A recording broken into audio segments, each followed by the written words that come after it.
Chers auditeurs, vous êtes à l'écoute des messages de la bonne nouvelle de Jésus transmis à travers les prédications de l'Église adventiste du 7e jour, Église africaine francophone de Bruxelles.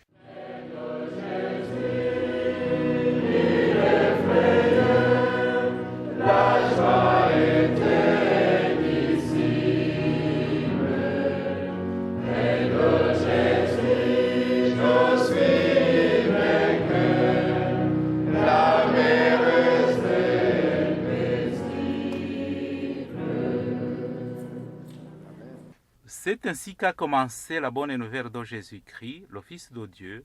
C'est là ce qui est écrit dans le livre du prophète Ésaïe.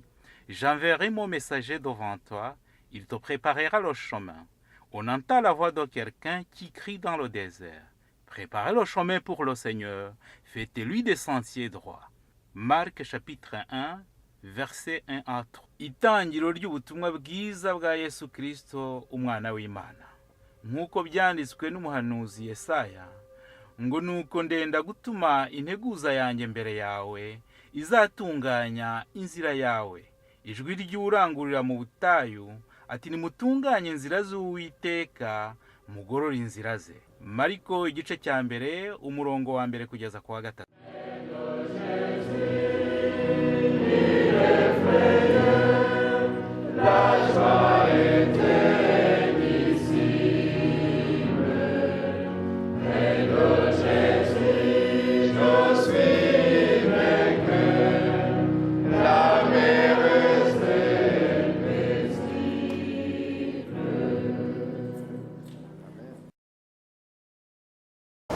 Muraho bene data bavandimwe.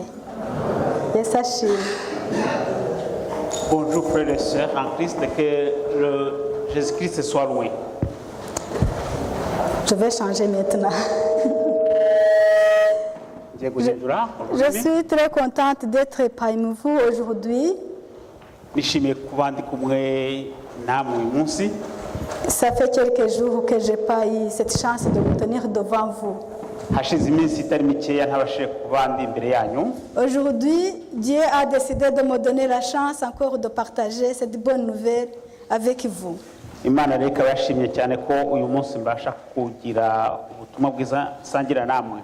je vous amène aussi les salutations de l'église de Namur. Aujourd'hui, ils sont en week-end famille.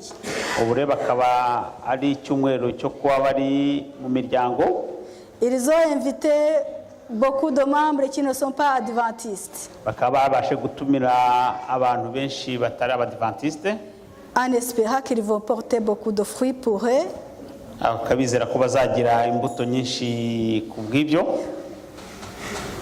Pour qu'après ils puissent se convertir. Alors ils m'ont demandé de vous demander de prier pour eux, pour que ça puisse porter des fruits.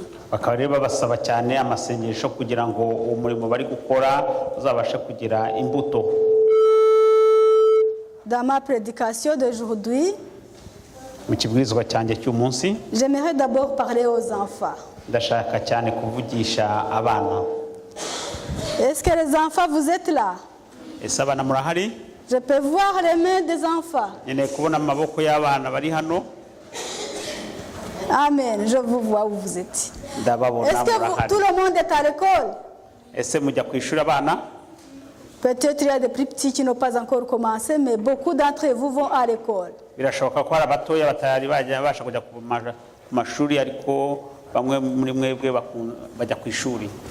Est-ce que vous connaissez vos camarades d'école? Vous savez comment ils s'appellent? Vous savez comment votre voisin qui s'assied à côté de chacun d'entre vous s'appelle? C'est qui connaît le nom? Je vais voir.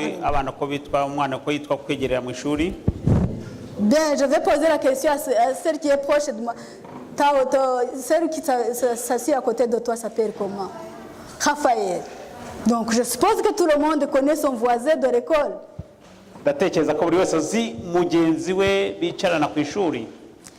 Écoutez, je vais vous raconter une histoire d'un petit garçon ngiye kubabwira rero igitekerezo cy'umwana w'umuhungu qui allait à l'école, wajyaga ku ishuri mais qui était chrétien kandi akaba yari n'umukristo, et qui aimait beaucoup Jésus. akaba yarakundaga Yesu. Un jour, il est allé voir son pasteur.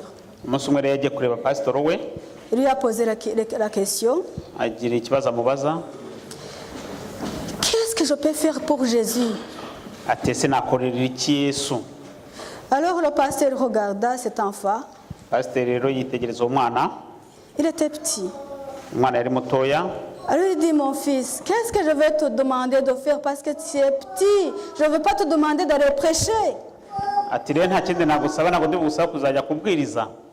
Et puis je ne peux pas te dire d'aller de porte en porte pour donner la bonne nouvelle. Si tu pars seul, c'est le risque. Ikindi nanone ntabwo nakuvuga ngo ugende ukomanga ku muryango kuko nabyo wagiramo ingorane. Et le petit garçon qui commençait à être triste. Umwana muto rero ubwo yatangiye kugira agahinda. Donc je ne peux rien faire pour Jésus. Ntacyo rero ubwo nabasha gukorera Yesu Alors que je l'aime. kandi mukunda. Et le pasteur qui dit, je me rappelle maintenant, tu as les voisins, tes collègues de l'école. Pastor aramubwira ati hari abaturanyi bawe, hari nako abo mwicarana mu ishuri, Tu connais leurs noms? uza amazina yabo. Le garçon a dit oui. Umwana arasubiza ati ndayazi. Va leur parler de Jésus. Uzagende rero babwire Yesu. Commence par celui qui est assis à côté de toi. Uzahere cyane kukwegereye mwicarana mu mwanya w'ishuri. Et puis celui d'après. Hanyuma uzakomerezeho uw'iruhande. Et puis un peu plus loin. Hanyuma uzakomereze ku rundi ruhande hirya. Et prie beaucoup. Hanyuma n'abandi usenge Prie cyane. beaucoup. Jésus te dira pour que ces enfants donnent leur cœur à Jésus. Hanyuma uzasenge cyane kugira ngo Yesu abashe kugufasha kugira ngo abo bana babashe kuha imitima yabo Yesu, kwiyegurira Yesu. Alors le petit garçon s'en va. Umwana muto yari aragenda. Il s'est mis à l'œuvre. Nuko atangira umurimo. Les enfants, vous me suivez? Je parle aux enfants, je pense qu'ils sont distraits. Abana mushaka mwaba. Oui, d'habitude, quand je leur parle, j'aime bien les voir devant, mais ici, ce n'est pas possible. Mais je vais les voir qu'ils sont en train de suivre, parce que c'est leur message. Ubundi iyo mbwira inkuru abana nkunda ko baza imbere yanjye, ariko ndabona hano bitashoboka. Ubwo Vous pouvez venir les enfants. Parce que j'ai l'impression qu'ils ne me suivent pas. ndatekereza ko batari kunkurikira, nibaze hano imbere. Merci beaucoup. Ibi nibyo byiza. Ah, tu vois, maintenant nous sommes entre amis. Et je vais m'asseoir à côté de vous aussi. Nangiye kwicara hagati Le yanyu. plus grave, vous pouvez écouter ou ne pas suivre, mais c'est intéressant pour vous aussi. Alors écoutez ce qu'a fait le petit garçon. Le petit garçon, il est parti. Et après un certain temps, il est tombé malade. Uwo mwana rero yaragiye, ariko mu gihe gito yaza kurwara. Et pendant ce temps-là, il y avait des conférences, et des réunions de prière, des conférences sur la Bible et sur la vie de Jésus. Kandi muri icyo gihe yarwaraga hari igihe cy'ibiterane byo kwiga cyane, kwiga kuri Yesu. Et le petit garçon ne pouvait pas y aller parce qu'il était très malade. Umwana muto rero ntabwo yabasha kujya kuko yararwaye. Mais son papa pouvait y aller. Et alors un jour, il posait la question à son papa quand il rentrait le soir. Papa, est-ce que Nedi a donné son cœur à Jésus? À votre avis, c'est qui est Nedi? Son voisin de l'école, son camarade d'école. Son papa dit et a demandé, est-ce que Nedi était là? Oui, il était là, mon fils. Est-ce qu'il a donné son cœur à Jésus? Malheureusement, non. Le garçon était triste. Le deuxième jour, son papa retourna là-bas. Et quand il rentra, le petit garçon posait la même question. Est-ce que Nedi était là?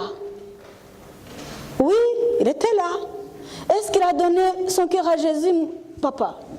Non, il n'a pas fait. Le garçon était encore très triste. Le troisième jour, quand son papa rentra, il était fier de donner la réponse avant même que son fils pose la question. ton camarade Nedi a donné son cœur à Jésus.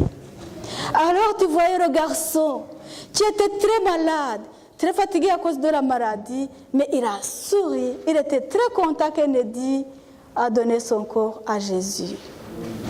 Par après, le petit garçon s'est endormi dans le Seigneur. Après, quand ils sont allés dans son armoire, vous savez ce qu'ils ont trouvé? Ils ont trouvé une liste de personnes. La première personne, c'était celle qui s'asseyait à côté de lui à l'école. Et la dernière personne, c'était Nedi. Donc tous les garçons, toutes les filles qui étaient sur la liste avaient donné leur cœur à Jésus. Il restait Nedi. Et à la dernière minute, avant que l'autre ne tombe pas en sommeil, parce que ceux qui aiment Jésus ne mourront jamais, ils s'endorment. Il a eu la bonne nouvelle que Nedi avait donné son cœur à Jésus. C'est pas magnifique ça? Est-ce que vous pouvez le faire? Vous savez, Dieu demande juste, vous pouvez répondre comme Samuel. Je suis ici, Seigneur, tu peux m'utiliser. Avec ça, vous priez, et le reste, vous savez, Jésus le fera. C'est un défi que je vous lance. Je vais vous donner un petit papier à chacun. Ceux qui savent écrire, oui, je m'imagine que beaucoup d'entre vous savent écrire. Il y a un petit garçon qui prie, vous pourrez le colorier. Priez pour ce que vous voulez faire au Seigneur. Vous pouvez partager comme ça. Je pense qu'il y a suffisant pour tout le monde. Alors faites une liste à côté des camarades d'école. Faites une liste et commencez par celui qui est assis à côté de vous. Alors parlez de Jésus. Le reste, l'Esprit Saint le fera. Amen. Amen. Okay. Vous pouvez retourner dans vos places. Si vous avez les papiers. Vous savez, je viens de parler aux enfants à propos de ce petit garçon. Mais nous autres aussi, nous pouvons faire quelque chose pour Jésus. natwe rero abasigaye maze kubwira igitekerezo abana natwe hari icyo dushobora gukorera Yesu. Mais dans son œuvre, il faut beaucoup prier. Ariko mu murimo tugomba gusenga cyane. Et je pense que nous en avons besoin. Est-ce que nous prions suffisamment? Kandi ndatekereza ko tubikeneye se turasenga koko bihagije. Vous savez, la prière est importante. Muzi neza ko isengesho rirakenerwa kandi ni ry'igice gikomeye. Et j'ai décidé quand même de partager avec vous un sujet de prière aujourd'hui. Nyuma natekereje ko nagira umwanya wo kuganira cyane ku byerekeranye no gusenga. Parce que je me suis rendu compte que nous ne prions pas comme il faut. Kuko nabashe kubona yuko tudasenga nkuko bikwiriye. Des fois nous sommes fatigués quand nous prions. Rimwe na rimwe dusenga tuba tunaniwe. Nous oublions de prier, nous prions seulement quand nous avons des problèmes. Rimwe na rimwe tukibagirwa no gusenga ndetse tugasenga ariko dufite ibibazo gusa. Surtout, mais pourtant nous sommes dans les derniers jours où il faut vivre en prière, être des hommes et des femmes de prière. Nyamara tuzi neza ko turi mu bihe bya nyuma kandi tugomba kuba abategarugori n'abagabo b'abanyamasengesho. Je vais vous raconter quelque chose qui m'est arrivé quand j'étais au Rwanda. Ngiye kubabwira ikintu cyambayeho ubwo nari ndi mu Rwanda. Un jour j'étais dans un minibus. Umunsi umwe nari ndi muri bisi. Et on était très serrés. Twari twegeranye cyane. Vous savez comment les minibus là-bas, maintenant peut-être les choses ont changé, mais on pouvait être très serré, vraiment serré. Muzi neza amabisi yo mu Rwanda uko yabagangana washaka kuba mwegeranye cyane amatagisi ko yabagangana wenda ubu byarahindutse ariko ubundi muzi uburyo cyangana twabaga twegeranye twicaranye cyane. C'était le jour du sabbat, j'allais dans un concert de l'un des chorales de notre église. Wari umunsi w'isabato kandi nagomba kujya muri korali y'itorero. Et alors, à un moment donné, j'ai senti un malaise. Nuko umwanya umwe mu gihe nari ndi muri taxi ngira kumva acitse intege. Tellement on était très serré, j'ai commencé à transpirer. Nuko ntangira ndetse no kututubikana cyane. Et j'avais mal au ventre. Ntangira no kumva merewe nabi mu nda. Je commençais à voir tout en jaune. Nuko mba ntajya kubona ibintu byose bihindutse umuhondo. Et puis la femme qui était à côté de moi a vu que je n'étais pas bien. umudamu rero nyicaye iruhande abona ko ntamerewe neza. Elle ne me connaissait pas. Nta nubwo yaranzi, Je ne la connaissais pas non plus. ntabwo nari muzi nanjye. Mais ce qu'elle a fait, elle m'a fait coucher sur ses genoux. Ariko ikintu yankoreye nuko yandyamishije ku bibero bye, Même que les gens étaient serrés, mais il l'a fait quand même. nubwo abantu babe begeranye cyane ariko yabashije kubikora. Elle a commencé à prier. Nuko atangira gusenga. Au début, j'avais perdu, je n'entendais rien, mais quand j'ai commencé à revenir sur moi-même, j'ai entendu ce qu'elle disait. Agitangira gusenga ntabwo numvaga ibyo yavugaga, ariko maze kugarura akenge numvise ibyo yasengaga n'icyo yavugaga. Oh Seigneur, tu es notre sauveur et tu nous aides tant que tu écoutes toujours nos prières. Yaravuga ati, Mana uri mwami wacu. Pose tes mains sur ma sœur ici qui souffre. Nuko ndagusaba kugira ngo ukoze ibiganza byawe k'uyu mushiki wanjye ubabaye. Guéris-la, donne-lui la force de continuer sa route. Kandi umuhe imbaraga kugira ngo akomeze urugendo rwe. Pour qu'elle puisse voir ta bonté autour d'elle. Kandi abashe kubona ubwiza bwawe iruhande rwe. Elle a continué Arakomeza jusqu'à ce que j'ai repris la force. kugeza igihe naje kongererwamo imbaraga. Et j'ai dit le dernier Amen. Nuko ndavuga ngo amen. C'était quelques 3 minutes avant d'arriver où j'allais. Yari iminota nk'itatu kugira ngo mbashe kujya aho nagomba kujya. Avant de sortir du taxi, Mbere yuko nsohoka muri tagisi rero, je lui ai dit merci beaucoup ma sœur, votre prière a été exaucée, je me sens mieux, que Dieu vous bénisse. nuko ndavuga nti Imana igumugisha kuko isengesho wasenze Imana yaryumvise. À ce moment, je sentais une paix d'intérieur que je ne sais pas vous expliquer. Nuko nagize amahoro yo mu mutima ntabashobora kubasobanurira. Je suis partie, j'ai suivi mon concert sans problème, sans malaise. Tout était parti, tout était calme. J'étais bien. Nakomeje urugendo rwanjye rero nta kibazo mfite na kimwe, merewe neza. Vous savez comment c'est merveilleux d'avoir quelqu'un qui prie pour vous. Muzi ukuntu ari iby'igiciro gikomeye iyo ubonye umuntu usenga agusengera. Si vous étiez à la place de cette dame, qu'est-ce que vous auriez fait? Yuza kuba uri mu mwanya w'uwo mutegarugori wari gukora iki? Vous auriez peut-être appelé l'ambulance ici. Wenda bashobora guhamagara iriya modoka y'abatabazi ambulance. Vous auriez peut-être essayé de faire les premiers soins. Washobora no ukatangira kwamvura mu buryo bwawe. Vous auriez peut-être, ou bien vous auriez fait comme la dame, vous auriez prié. Yanashoboka nawe ko washobora gukora nk'umutegarugori ugatangira ugasenga. Posez-vous la question, si c'était vous, qu'est-ce que vous auriez fait? Ibaza ikibazo ngo yuza kuba ari wowe icyo gihe wari gukora iki? Il y a beaucoup de gens qui rencontrent des problèmes, mais qui pensent d'abord à les résoudre avant de penser à celui qui donne tout. Hari abantu bagira ibibazo bagatangira bakishakira umuti wabyo aho kugira ngo batekereze urangiza ibibazo. Ah oui, j'ai besoin de ceci, je vais appeler tel pour qu'elle puisse m'aider, qu'elle puisse m'avancer peut-être de l'argent.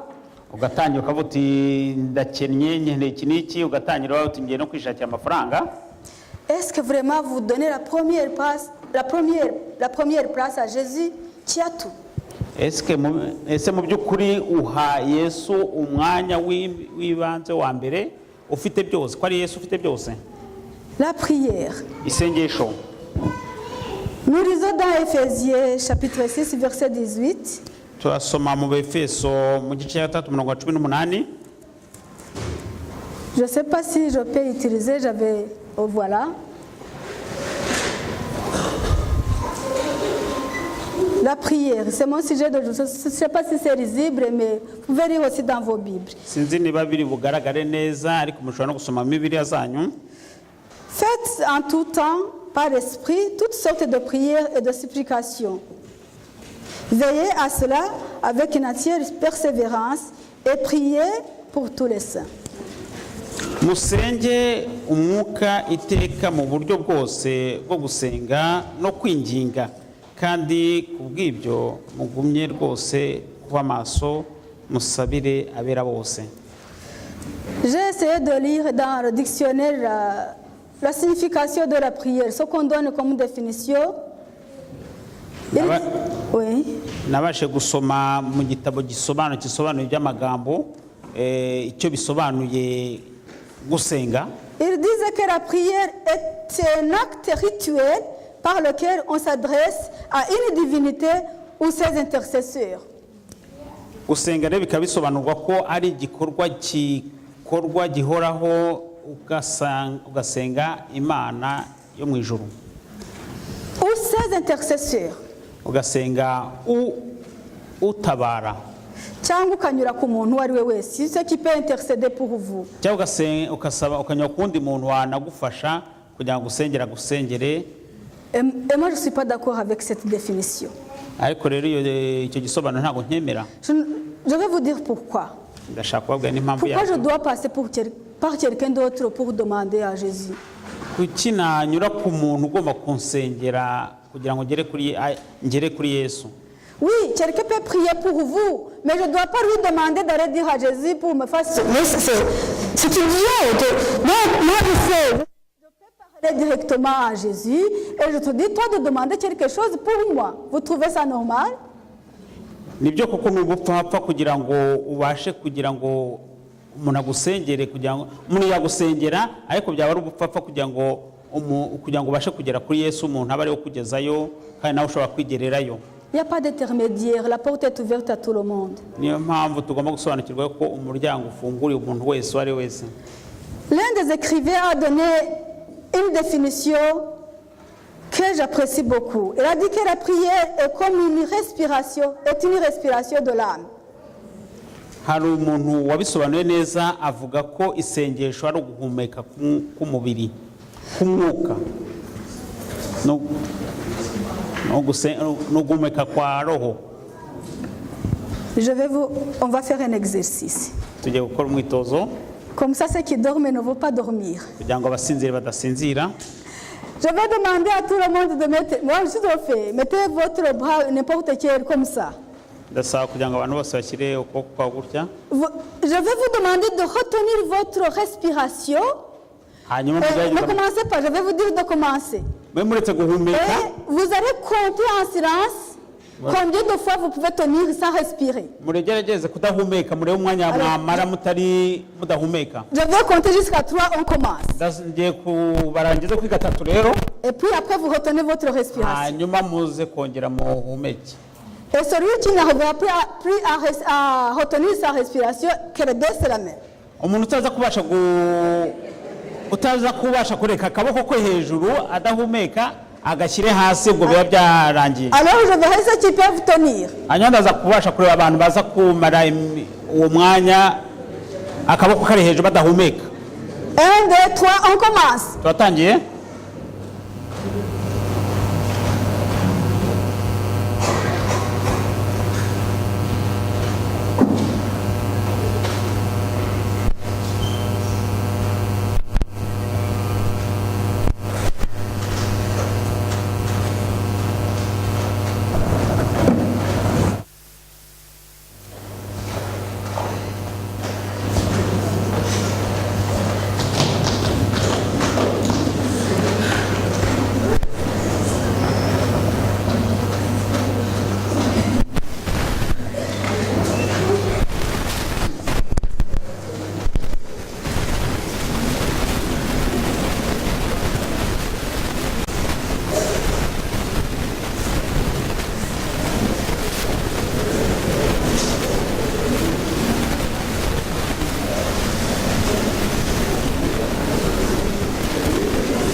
Bravo, je pense que vous êtes la dernière.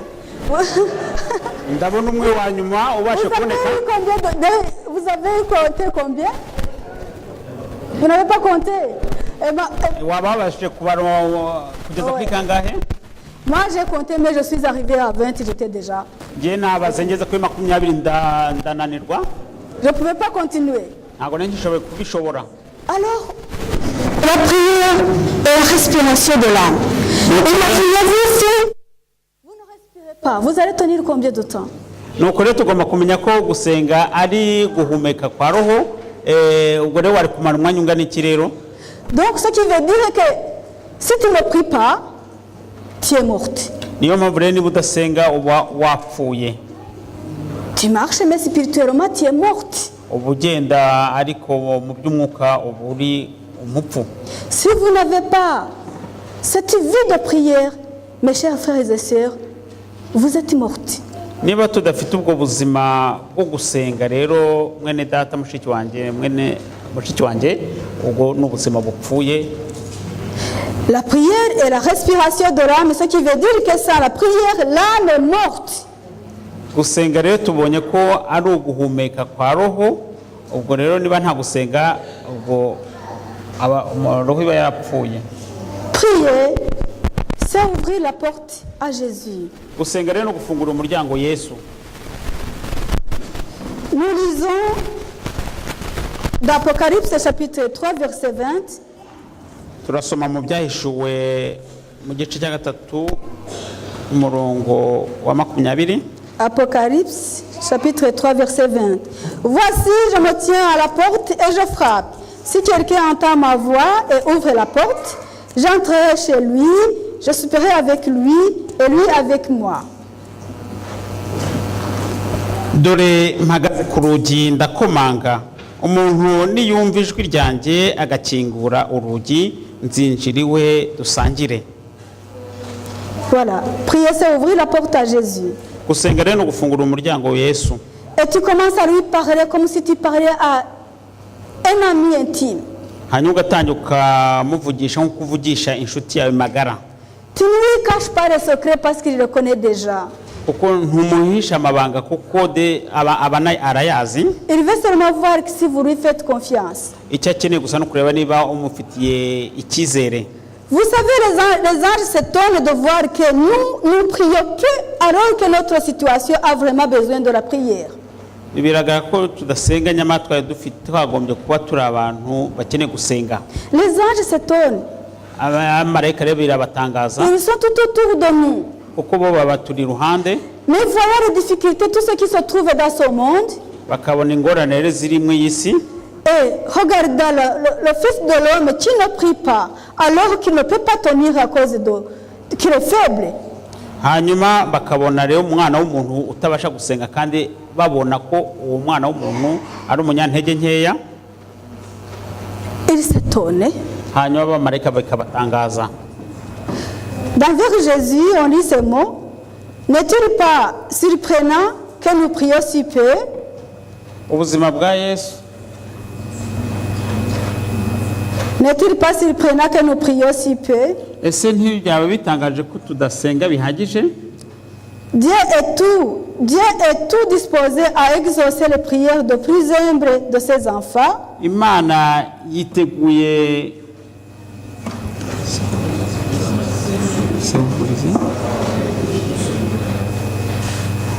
Imana yiteguye gusubiza amasengesho y'abantu baciye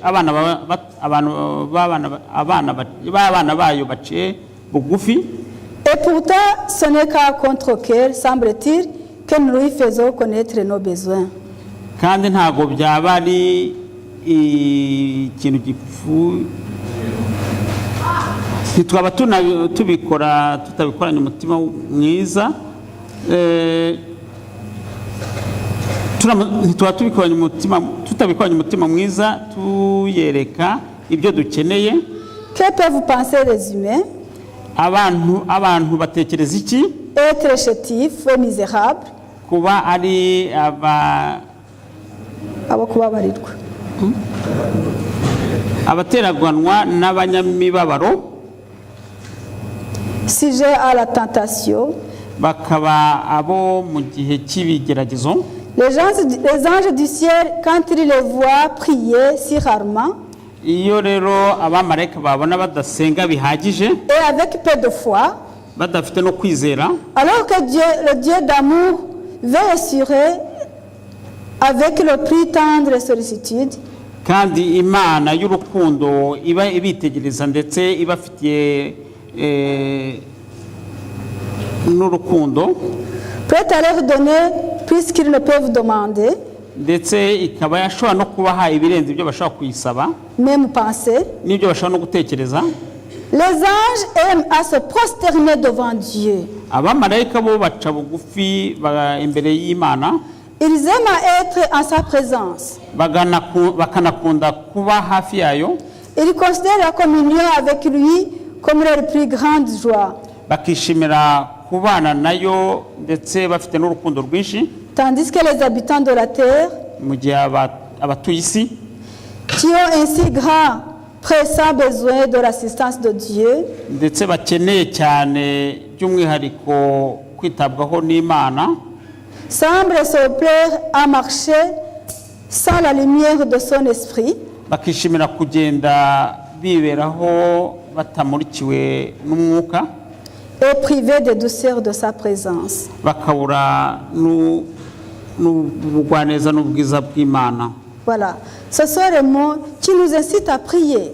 Ni amagambo atuhugurira ko tugomba gusenga, Parce que l'adversaire sait bien que des prières ardentes faites avec foi nous permettraient de résister à ces tentations. umwanzi azi neza ko nidusenga n'amasengesho y'umwihariko tuzabasha gutsinda ibigeragezo. Alors, il cherche à nous éloigner de la prière umwanzi rero agashaka kugira ngo aduhunze atwangishe gusenga, ou à le rendre inutile, ou à rendre inutiles nos prières. cyangwa akatwumvisha ko amasengesho nta mumaro afite. Je vais vous citer quelques obstacles à la prière.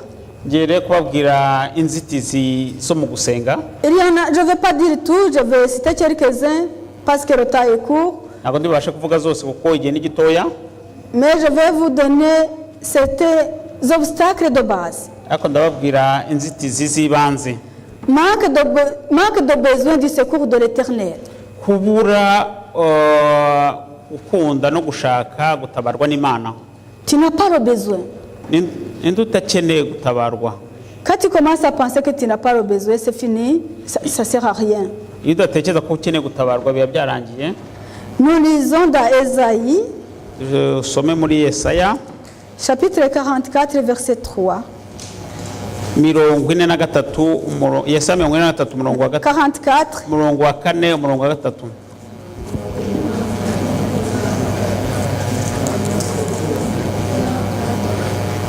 Ésaïe 44, verset 3. Car je répandrai des eaux sur le sol altéré et des ruisseaux sur la terre desséchée. Je répandrai mon esprit sur la terre, sur ta race, et ma bénédiction sur tes rejetons plutôt. Uwishwe n'inyota nzamusukiraho amazi, nzatembesha imigezi ku butaka bwumye, urubyaro rwe nzarusukaho umwuka wanjye n'abana bawe nzabaha umugisha. Voilà, ceux qui ont soif, la terre le sort altéré. Si tu as soif, c'est là que tu as besoin de boire. Igihe ufite inyota nibwo uba ukeneye ikikumara inyota. Ceux qui ont le besoin de prier, ils le feront. Ceux qui ont le besoin de prier. Abafite rero inyota n'ubushake bwo gusenga bazabikora. Mes frères et sœurs, est-ce que Dieu répond? Bashiki banjye bene data, ese Imana irasubiza? Je vous disais, la femme qui a prié pour moi, cette femme-là ne savait même pas que j'étais chrétienne. Nababwiye umudamu wansengeye kandi umudamu ntabwo yarazi ko ndi umukristo. Et tout le taxi était rempli de gens qui ne priaient pas sans doute, qui écoutaient ce qu'elle dit. Kandi muri iyo taxi harimo abantu batasengaga gusa bumvaga ibyo ari kuvuga. Mais elle ne regardait que le Seigneur. Elle s'en foutait que je sois chrétien ou pas, elle a prié pour moi. Que les autres croient ou pas, qu'ils l'entendent. Ce qui était nécessaire, c'est de prier avec foi. Kandi yarasengaga cyane bamwumva batamwumva yabo nabo umukristo nta umukristo yasengaga yizeye Imana ari gusenga. Si vous ne sentez pas le besoin de prier, votre prière devient une routine.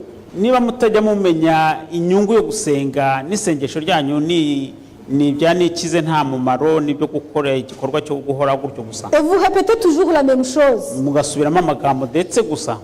Vous devez sentir ce besoin dans vos cœurs. Mugomba kumva iyo nyota n'ubushake mu mutima wanyu. et priez avec foi, avec votre cœur, pas les mots qui sortent tout simplement. mugasenga mufite umwuka mufite kwizera atari gusohora amagambo byonyine gusa. Un autre obstacle à la prière, c'est un but égoïste. Indi nzitizi yo mu masengesho ni ukwikubiraho, ni ukwikunda.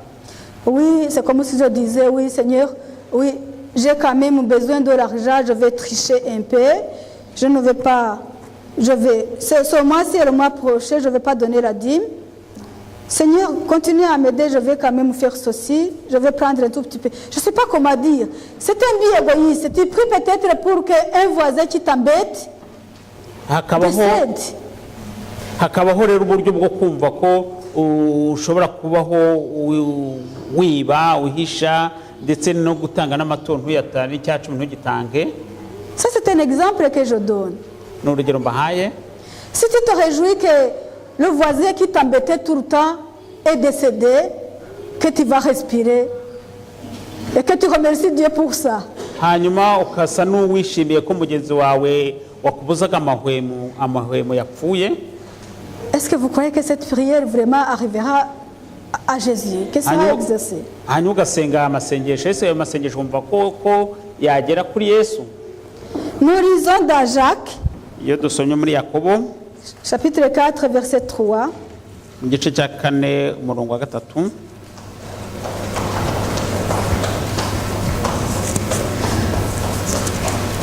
Jacques chapitre 4 verset 3. Vous demandez et vous ne recevez pas parce que vous demandez mal dans le but de satisfaire vos passions. Murasaba ntimuhabwe kuko musaba nabi mushaka kubyahisha irari ryanyu ribi. L'autre obstacle c'est le péché. Indi nzitizi ni icyaha. Dans Ésaïe chapitre 59 verset 1 à 2. Iyo usomye muri Yesaya 59 umurongo wa mbere kugeza kwa 2. Ésaïe 59 1 à 2. Non, la main de l'Éternel n'est pas trop courte pour sauver, ni son oreille est trop dure pour entendre. Mais ce sont vos crimes qui mettent une séparation entre vous et votre Dieu. Ce sont vos péchés qui vous cachent sa face et l'empêchent de vous écouter. Dore ukuboko k'Uwiteka ntikwaheze ngo ananirwe gukiza, n'ugutwi kwe ntikwapfuye ngo ananirwe kumva, ahubwo gukiranirwa kwanyu niko kwabatandukanyije n'Imana yanyu, n'ibyaha byanyu nibyo biyitera kubima amaso ikanga kumva. Quiconque veut avoir la puissance dans les prières doit être impitoyable à l'égard de ses propres péchés. Umuntu ushaka Tu veux avoir la puissance dans la prière. Umuntu ushaka kubona imbaraga yo mu gusenga agomba kwemera akanareba ibyaha bye. Nous lisons dans Psaume 66 verset 18. Dusome muri Yesaya muri Zaburi 33 umurongo wa 18. Ce que David a dit. Tumve icyo Dawidi yabivuzeho.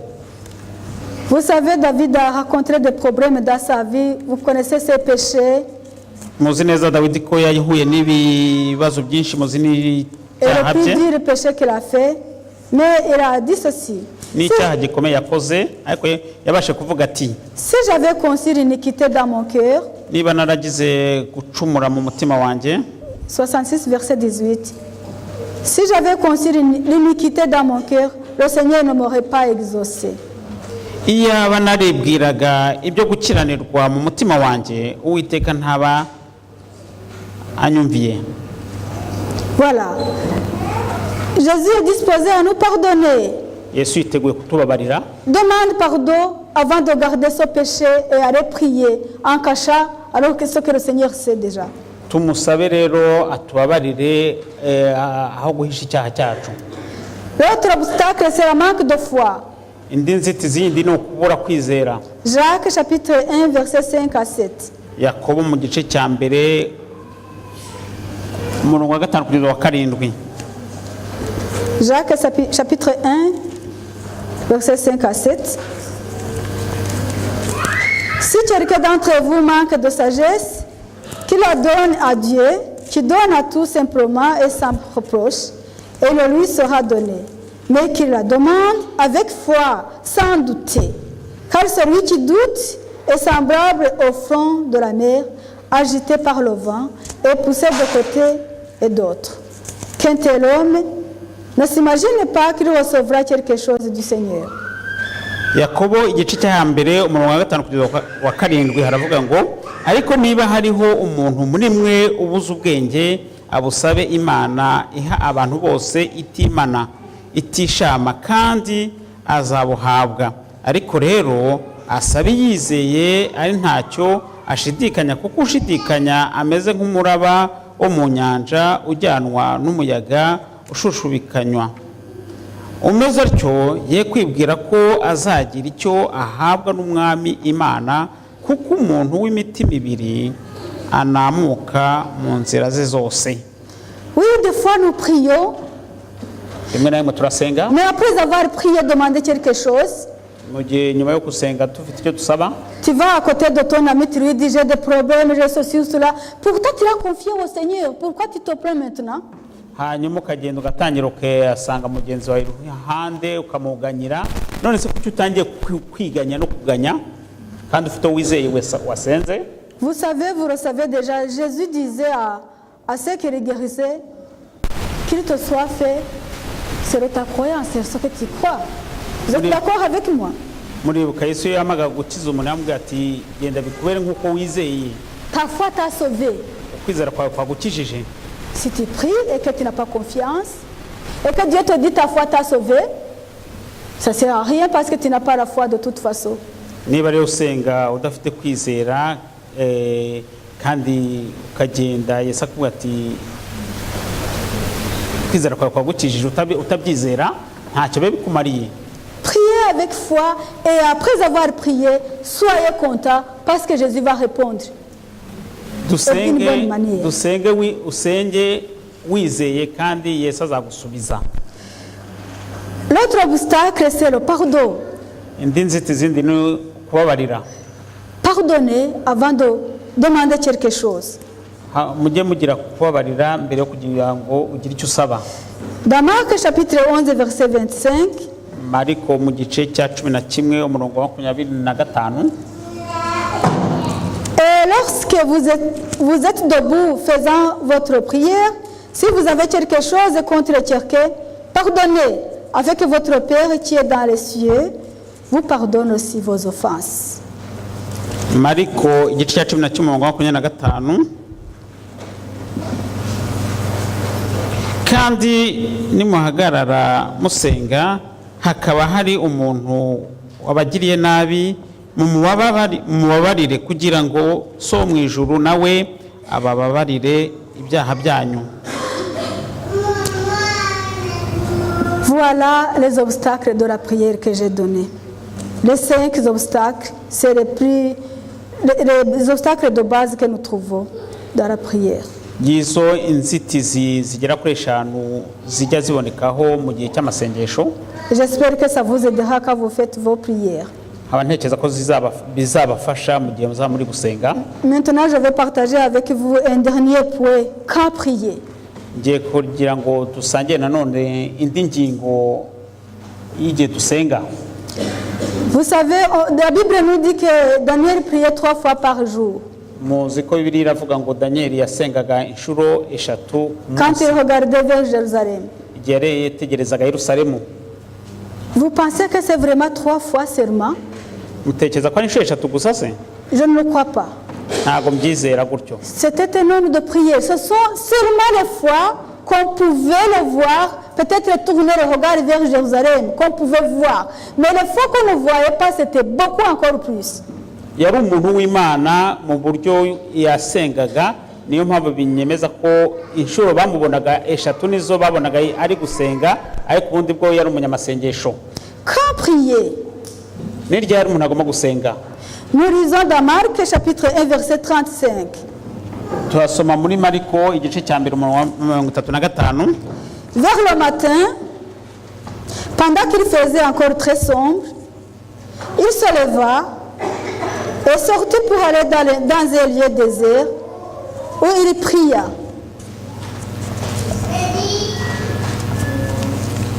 Mariko igice cya mbere umurongo wa 35.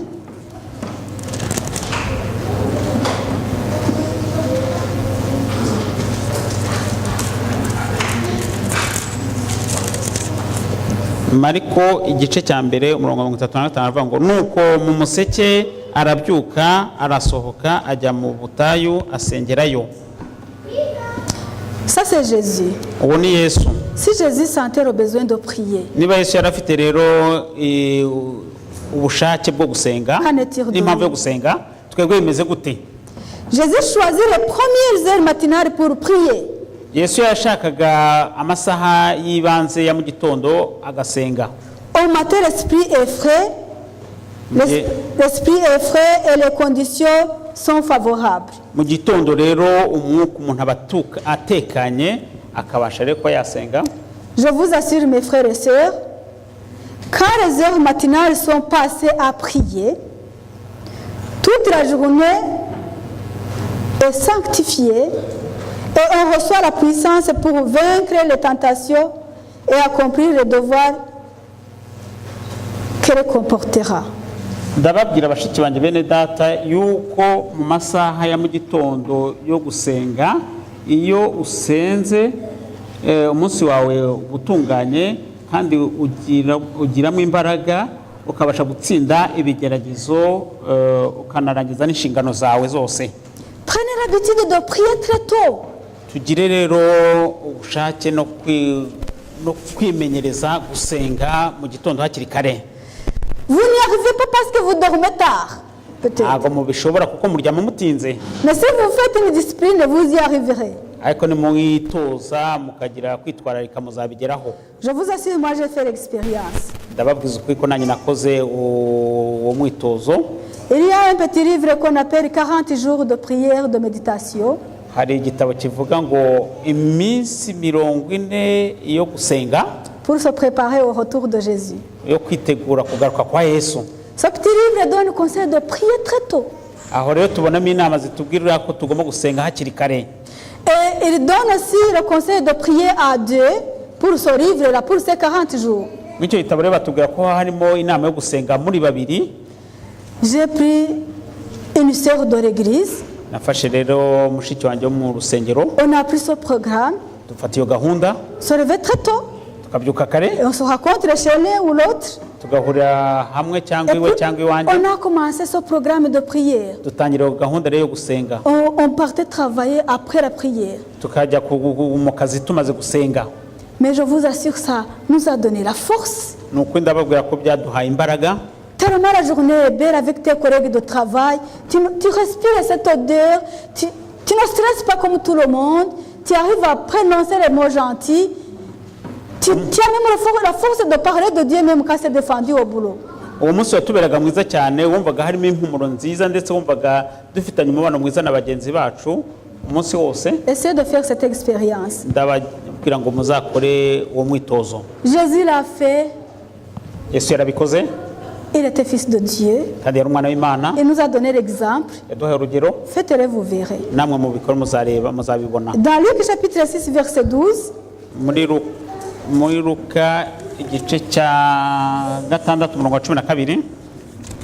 Luc chapitre 6 verset 12. En ce temps-là, Jésus se rendit sur la montagne pour prier. Et il passa toute la nuit à prier Dieu. Luka igice cya 6:12 haravuga ngo nuko muri iyo minsi avayo ajya ku musozi gusenga akesha ijoro asenga Imana. Vous savez, Dieu a passé toute une nuit à prier. Avant qu'il n'aille choisir ses disciples, Dieu a pris le temps de prier. Murumva Yesu yamaze ijoro, Imana yamaze ijoro ryose isenga. Avant de choisir ses disciples, il a pris le temps de prier. Mais vous, dans vos projets, tout ce que vous pouvez... Peut-être, je ne sais pas si vous vous rappelez de passer un temps spécial de prière quand vous avez un projet pour le présenter au Seigneur. sinzi mwebwe igihe mufite icyifuzo mufite niba mufata umwanya wo kugira ngo mukereke Imana pour qu'il soit béni ce projet. kugira ngo umushinga wanyu uhabwe umugisha. Il se préparait à chaque circonstance importante de sa vie terrestre. Yariteguraga igihe cye cyose cy'ubuzima bwe bwose. Et n'oubliez pas, mes chers amis, kandi ntimukibugirwe bene data nshuti, prier a donné de grandes victoires dans ce monde. N'oubliez pas de prier après les grandes victoires pour remercier aussi Dieu. gusenga byagiye bigira gutsinda gukomeye, kandi ntimuzibagirwe gusenga mushimira Imana. Quand tu as prié et que tu as été exaucé, rappelle-toi de remercier Dieu. Kandi iyo wasenze rero ukaba warasubijwe, ntuzibagirwe nanone gusenga ushimira Imana. Pour nourrir notre vie spirituelle, nous avons besoin d'un moment de recueillement. Kugira ngo rero tubashe gutunga umubiri wacu w'umwuka, tugomba kugira umwanya wo kwisuzuma no kwihererana n'Imana. Un moment pris à part chaque jour. Akaba umwanya wo kugira ngo wihererane n'Imana mu munsi. Vous savez, vous allez me dire que vous êtes surchargé. Je sais qu'il y en a qui arrivent à la maison, qui commencent à prier quand ils vont au lit, commencent la prière, ne sait pas si elle a terminé, et puis c'est parti. Ndabizi ko hari abantu batangira gusenga ndetse mu gihe basenga bakasinze bakajya ntibamenye n'igihe barangije isengesho ryabo. Vous avez peut-être les journées chargées, ça je suis d'accord. Birashoboka kandi ndabyumva ko mufite iminsi igoranye y'akazi. Jésus avait des journées chargées aussi. Ariko na Yesu yarafite iminsi y'akazi katamworoheye. Il trouvait toujours le temps de prier. Ariko yashakaga umwanya wo gusenga, yarawubonaga. Prenez chaque jour un temps particulier pour cette rencontre. Mujye mushaka rero umwanya udasanzwe wo kugira mubashe kugira umubano. Que ce temps soit un temps de qualité, pas quand tu es fatigué. Ubu umwanya w'ingenzi atari umwanya ubonetse wose unaniwe. Ne donne pas le reste de ta journée. Tu es fatigué, la période où tu es fatigué, que tu ne sais rien faire d'autre, que c'est là que tu vas prier. Vous pensez que Dieu a besoin de ça? Ntuzafata umwanya wibone wari wo wose kuko ntabwo Imana ikeneye umwanya umeze gutyo. Je vais vous raconter une petite histoire pour clôturer. Ngiye kubabwira igitekerezo Je sais que j'ai pris beaucoup de temps, nzi ko nabafata umwanya muremure, mais je vais résumer. ariko ndagerageza incamake. Cette histoire, c'est une histoire que j'ai lue quelque part qui m'a intéressée. Et le titre était Is God your dog? Est-ce que ton Dieu est un chien? Ni igitekerezo kivuga ngo ese Imana yawe yaba ari imbwa? Ton Dieu est ton chien. Ese Imana yaba ari imbwa? Yaba ari imbwa yawe? Alors l'histoire disait ceci. Igitekerezo kiravuga ngo Un chasseur qui vivait de la chasse est allé chasser avec son chien. umuhigi yaragiye agiye guhiga n'imbwa ye. Il rentra sans rien amener, il n'avait rien trouvé. Aragenda ariko nta muhigo yatahanye. Le deuxième jour, ça fait la même chose. Umunsi wa kabiri wakurikiyeho niko byagenze. Pour quelqu'un qui vit de la chasse, vous comprenez comment c'était à la maison. Les enfants commençaient à pleurer de faim. Sa femme aussi, elle regardait quand il rentrait, mais il n'avait rien. Murabyumva rero nk'abantu baba batunzwe n'ubuhigi, niba iyo minsi yose yararangiye nta kintu abonye, umwana n'umudamu ntago uko babifashe uko bimeze. Et le troisième jour, c'était la même chose. Umunsi wa gatatu nako niko byagenze. Je me demande comment ils survivaient. Ils essayaient de boire de l'eau, de chercher quelque chose, mais c'était la vie difficile. Birumvikana ko byari ibihe bigoye, yagomba kwifasha kunywa amazi. Quelque chose qui peut l'aider, mais il n'avait rien à manger. Nta kindi kintu ashobora kuba yafata uretse kunywa amazi. Alors un jour, le quatrième jour, il trouva un lièvre. Umunsi wa kane rero yaje kubona urukwavu.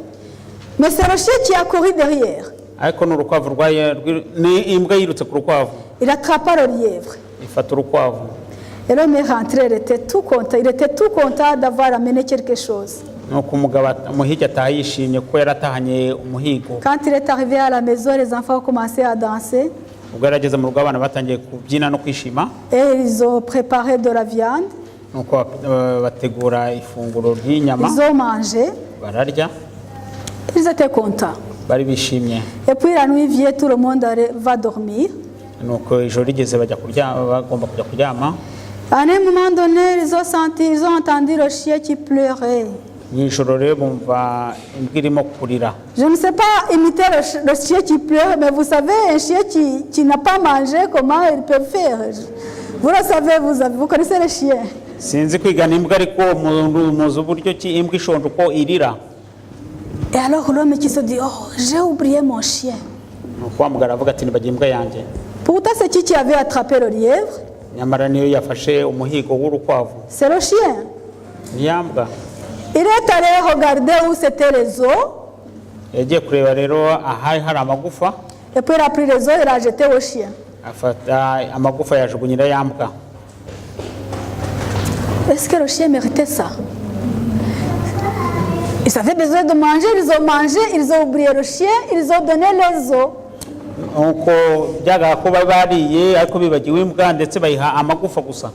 Voilà ce que nous faisons à notre Dieu. nguko natwe ko dukorera imana yacu. Nous avons tout le temps parce qu'il nous donne la vie. dufite igihe cyacu ariko iduha igihe, iduha ubuzima. Tout le temps que nous voulons, toute la journée, nous l'avons devant nous. Mais qu'est-ce que nous faisons? Le matin, on se lève, on fait une petite prière en courant. D'habitude, ordinaire, avec les mêmes mots, on répète la même chose. tugira rero akamenyero ko gusenga mu gitondo, tugasenga dusubira mu magambo tumenyereye. Bien, il y en a qui ne le font même pas. hari n'abatanabikora. Et toute la journée est occupée, on travaille. Le soir, quand on est fatigué, quand on va au lit, on dit ok, on va prier. Vite fait, et puis on va dormir. Ou bien on oublie même de le faire. hanyuma bakiririzwa umunsi wose bakora, nuko bagera mu rugo n'umunaniro wose bakabwira abana ngo nimuze dusenge. Nous ne sommes pas mieux que ce chasseur. nta nubwo turi beza kurusha uwo muhigi. C'est ce que nous faisons à notre Dieu. ni nabyo dukorera imana yacu. Voilà mes frères, sœurs et frères, mes chers frères et sœurs, je vous lance le défi. Essayez de changer votre vie. Ne laissez pas votre Dieu, ne le rendez pas comme, ne le traitez pas comme un chien parce que ce n'était pas un chien, ce n'est pas votre chien. nuko rero bashiki banjye bene data, ntitufate imana yacu nk'imbwa. Priez sans cesse. ahubwo dusenga ubudasiba. Persévérez dans la prière. tugire gukomera mu gusenga. On a grand besoin de prier à l'heure où nous sommes. Nous avons besoin de prier à l'heure où nous sommes. kuko dukeneye gusenga cyane aho turi. Aujourd'hui, le monde a besoin de femmes et d'hommes de prière. ubu rero umugore n'umugabo bafite bakeneye amasengesho.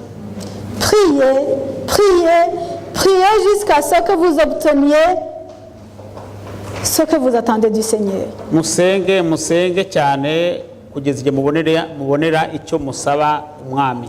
Et surtout, demandez au Saint-Esprit qu'il vienne dans votre vie. Comme ça, votre vie sera en Jésus et Jésus sera en vous. kandi musaba umwuka wera kugira ngo Yesu abe muri mwebwe kandi azabana namwe. Je vais vous inviter à vous mettre à genoux. Je vais prier pour vous, avec vous. reko sa kugira mupfukame dusenge.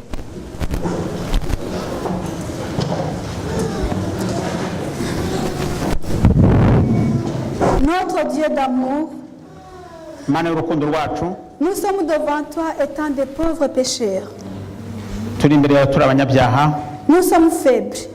turi n'abanyantege nkeya, Nous gaspillons le temps que tu nous as donné. dupfusha ubusa igihe waduhaye. Pardonne-nous, Seigneur. utubabarire mwami. Je te présente tes serviteurs ici devant tes servantes. nkweretse abagaragu bawe n'abaja bawe. Seigneur, je sais que dans leur cœur, ils ont une décision à prendre. ndabizi Mana ko mu mitima yabo bafite ibyemezo bagomba gufata. Alors, Seigneur, je te demande de les rendre en hommes et femmes de prière. nuko rero Mana uduhe kuba abagore n'abagabo b'abanyamasengesho. Nous sommes dans le monde qui touche à sa fin. turi mu isi ijya mu iherezo ryayo. Nous avons besoin de mener ce combat jusqu'à bout. turashaka kugira ngo rero turwane iyo ntambara kugeza ku iherezo ryayo. Que ton Saint-Esprit soit dans le cœur de chacun. Umwuka wera rero abane muri buri wese. Qu'il puisse prier avec le cœur, pas avec la langue. Buri wese abashe gusengana n'umutima we atari gusenga n'umunwa n'amagambo gusa. Bénis chacun d'entre nous. Umugisha buri wese. Que le monde sache que nous sommes des femmes et des hommes de prière. Kugira ngo isi n'abatwegere babashe kumenya ko turi abagabo n'abanyamasengesho. Que notre présence là où nous habitons, on puisse sentir cette paix que notre prière peut amener. Kugira ngo abaturanyi bacu babashe kumva iyo mpumuro nziza. Quand Enoch est parti au ciel, igihe Enoch yajya mu ijuru, ceux qui habitaient avec lui ils ont remarqué qu'il n'y avait pas, que sa présence n'était pas là. Abari bamuturanye babonye ko atakihari. Parce que c'était un homme de prière. Kuko yari umuntu w'umunyamasengesho. Seigneur, aide-nous à amener un changement dans notre vie, dans la vie de nos familles et dans la vie du pays où nous sommes. Uduhere kugira ngo tubashe kugira impinduka nziza aho tuba mu ngo zacu naho dukorera. Merci parce que tu as accepté nos prières. Urakoze kumvisa amasengesho yacu. Que tout soit fait selon ta volonté. Amen. Amen. Notre Dieu, notre Père. Mana yacu. Merci parce que tu nous aimes. Urakoze kudukunda. Merci parce que tu vas bénir nos décisions, nos projets, de te mettre dans nos vies. Urakoze kugiye guha umugisha w'ibyemezo byacu ubuzima bwacu. Tu vas nous apprendre à prier. Ugiye kutwigisha gusenga. Jésus, nous voulons vivre en toi et toi en nous. Mana turashaka kuba muri wowe kandi nawe ukaba muri twebwe. Permets que nous puissions le faire, Seigneur. Dufashe kugira ngo tubashe kubigeraho. Nous invitons ton Saint-Esprit dans nos cœurs. Turasaba umwuka wera muri twebwe. Pour qu'il puisse nous aider à vivre comme des hommes et des femmes de prière. Kugira ngo adufashe kugira ngo tube abagore n'abagabo b'abanyamasengesho.